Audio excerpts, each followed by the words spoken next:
if he has an older brother, if that older brother is a positive role model, and if that older brother has positive role models, then you have a better chance.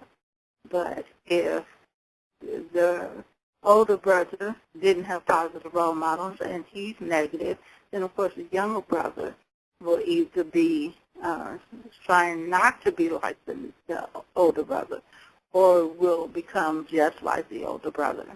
So you want to make sure that you understand that first we have the father figure. If he's absent, if he's, distant or whatever, then you have the child being raised by the mother.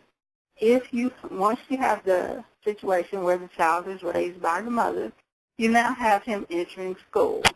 And in this school, he is going to be dealing with mostly female teachers. He will be now hanging with other male children. So depending on what those children were raised as, so you have some black communities where you may have a couple of children that were raised without their fathers, but the majority of children were raised with their fathers, and that still can be a positive environment for black males. But what we're seeing more and more now is a entire school where the majority of the black males in that black school are fatherless, are being raised by single mothers. And so they actually, feed off of each other, the negative aspect without having positive role models. All they have are the negative aspects. And so they find other male role models in order to emulate. And that usually ends up being rappers and entertainers and whatnot. So they tend to feed off of each other as far as if one likes this rapper, and you might have several others that like the same rapper, and it doesn't matter if the rapper is super negative. He's the male role model that they have chosen. Okay, so once you're in school, you got this camaraderie with other male children that are also being raised by single mothers. So that's an aspect that would have to be worked on. And then in school, let's say he gets in trouble. Well, that's the time when he needs someone, usually a male teacher or a male principal or whatever, to really take the time to find out what's going on in, his little world and start addressing whatever issues he's having.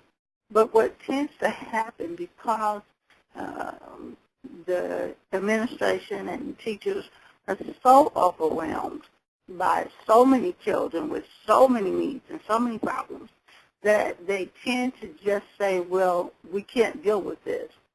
And so when he gets into trouble, he is moved towards being eliminated from the school and put somewhere where they don't have to bother with him, either that being alternative school or special education.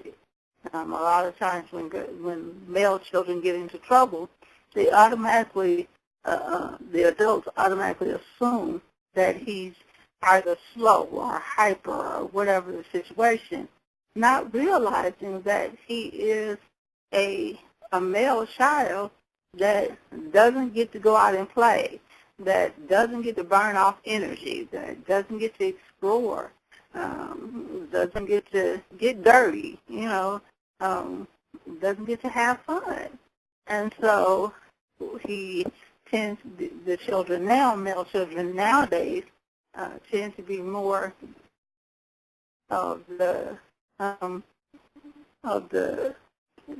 situation where they're sitting in front of the television for most of the time. They are not really engaging in any outside activities. So they have a lot of pent-up energy. And so what will have to be dealing with that part. How do we get them back outside? How do we get them back having fun? How do we get them back having positive fun as opposed to the negative aspects that they've gotten used to?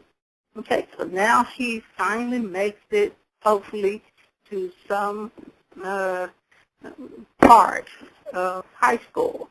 And so in high school he had a bunch of pressure as far as academics in the latter part of elementary.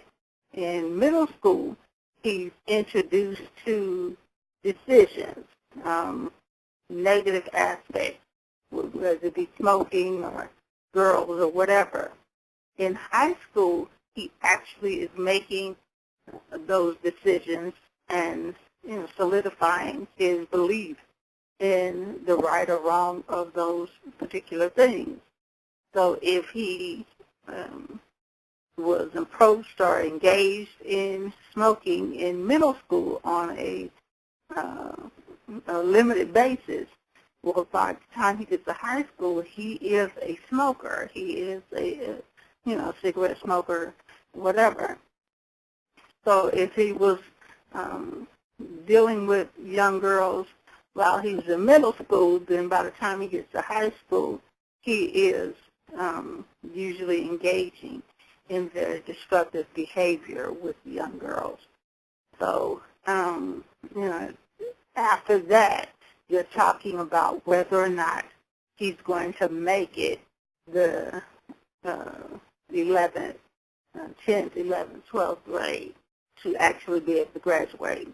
And so each thing that is laid upon him, each negative aspect that is put there is another strike, if you will, towards him not making it to that final graduation day.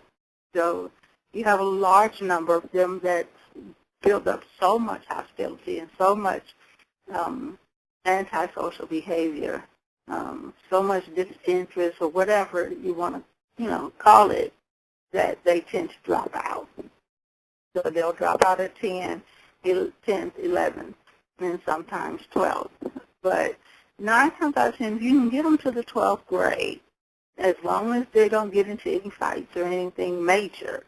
You can get them to the 12th grade. You can pretty much get them to that graduation date. But you have another aspect that comes into play once they get to 16 and 17. In 11th grade, they're looking at 16 and 17 years of age. And at that point, the next negative strike that comes upon them is, of course, the juvenile justice system or the juvenile injustice system. And so now he has to worry about, being picked up. If he's picked up by the police or whatnot, then he's talking about missing school. And 9 times out of 10, if they miss school in that 11th or 12th grade, when they get out of the juvenile detention, they're not going to go back to school. So, you have that aspect that has to be dealt with. And then, of course, once they turn 18, they've had all this negative experience in their lives, and they're not inclined to keep the education going. They didn't like it when they were there in high school and whatnot. So they don't go to, there's no college, there's no anything. So they got two choices. Either just hang out or get some kind of menial job. And so it's kind of half and half with that one. Half of them will decide to get a job because there's things that they want. And the other half, of course, you'll see them just hanging out in the neighborhood. And one of the really extremely negative things that have begun to occur over the past 10 years is the bet